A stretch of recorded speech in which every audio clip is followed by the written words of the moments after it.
This is an amazing NBC News hit job. So my friend Jordan Peterson, who has become something of a phenomenon, obviously, over the past several months, and who is now a best-selling author, has been for weeks and weeks and weeks now.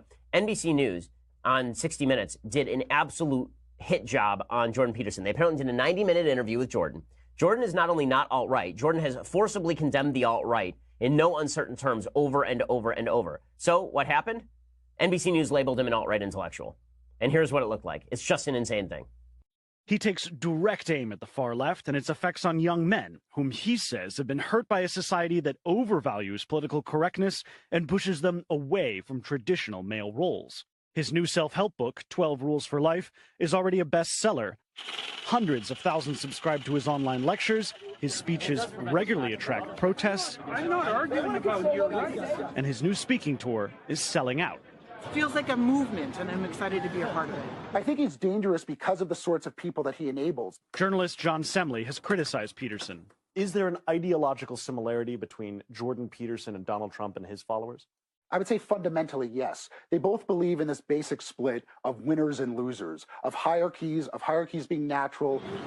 Peterson doesn't apologize for his mostly male audience and tells them not to apologize for their privilege, describing himself as a kind of father figure. Get your bloody act together, but I'm on your side. Using psychology, religion, and biology to justify the same inequality the left opposes. What you're saying, it just sounds a bit grim, doesn't it? No. No? No, it sounds a lot grim.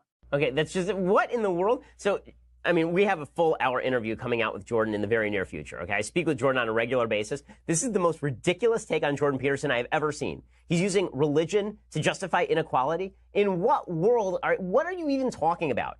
What are you even talking about? Have you read, like, anything by Jordan Peterson? Have you ever listened to anything by Jordan Peterson? Okay, what Jordan says is that before you declare that inequality is therefore inequitable, you have to determine whether there are natural hierarchies in achievement. Okay, what he says is there are certain people who achieve more and certain people who achieve less. The question is whether they violated someone else's rights in achieving more or less. And if not, then inequality exists, but that doesn't mean some inequity has happened, right? Which is obviously true. But Jordan is apparently an alt-right intellectual, even though he, again, opposes the alt-right. And then they wonder why we don't trust them. And then they wonder why it is that we think that they are completely full of crap in the media. Because they do 90-minute interviews with Jordan Peterson, and then they release 30 seconds of Jordan Peterson talking and 90 seconds of one of his critics talking about how terrible he is and how he's just like Donald Trump. Jordan Peterson is just like Donald Trump. The dude was an associate professor of psychology at Harvard University. You're right, he's just like Donald Trump. He wrote a 500-page book on the deep maps of meaning undergirding philosophy and myth, not only in Western civilization, but in comparative religion across the world. Yeah, that sounds just like Trump. That's just like Trump. He's an intellectual, just like, what in the world? And then again, it's about, the only reason that we hate the media, though, is apparently because we're all rubes, and Donald Trump suckered us into it.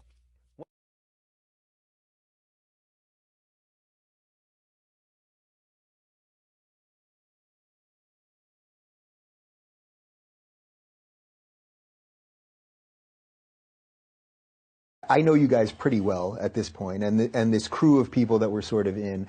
When we're off camera, we're actually talking about the exact same things. Like, we are whether this camera was on right now or off, like, we're living this thing all the time. I can speak from my own experience in this regard. It's made me a better person, and I'm still striving to be a better. How? I'm more authentic. I'm more honest. No. Unforgivably stupid. And I can also see that, and I believe this to be the case, is that you just have failed developmentally. Neurological evidence in that regard is quite clear. If you're a child and you're dependent on your parents, you can't treat yourself properly. You can't have a relationship with another person. You can't stabilize your family. It's actually a developmental failure. You have to regrow an arm. It's really painful. You know, it's something like that, and that's the case. So, wow, I have to reevaluate some of the things that I think. And you live in hell unless you know them. The part of you that's wrong has to die, right? I mean, I'm hinting at physical threat. Be willing to transform through death.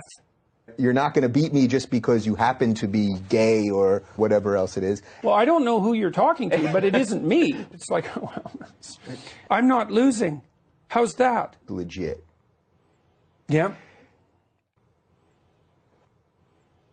I'm trying to be as open as I can to your ideas, hearing what I think makes sense, trying to respond with questions that make sense and understand your line of thinking and let you lay out examples that make sense so that my audience that maybe doesn't follow all of it can get all those pieces. I don't really see you. I see this facade for this time that you're manifesting.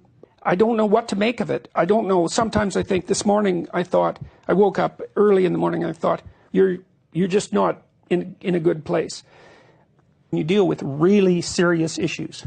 Actually, I think it comes innately to me, but like what, for example? Maybe you're just a crank, you know, and I have to pull out a knife in order to destabilize the conversation. Right. You could whip out a knife and the whole game would change. Well, yes, and you'd yes. see how quickly my facade would disappear. Which, you know, in one sense, it's not a particularly brutal thing to do. For me, your existence is corrupt and therefore should be eradicated. It's a catastrophe. It's not worth it. We should just end it. I did turn your soul into more of a worm than it already is. And you've always been like that. You're like that now, and you're never going to change.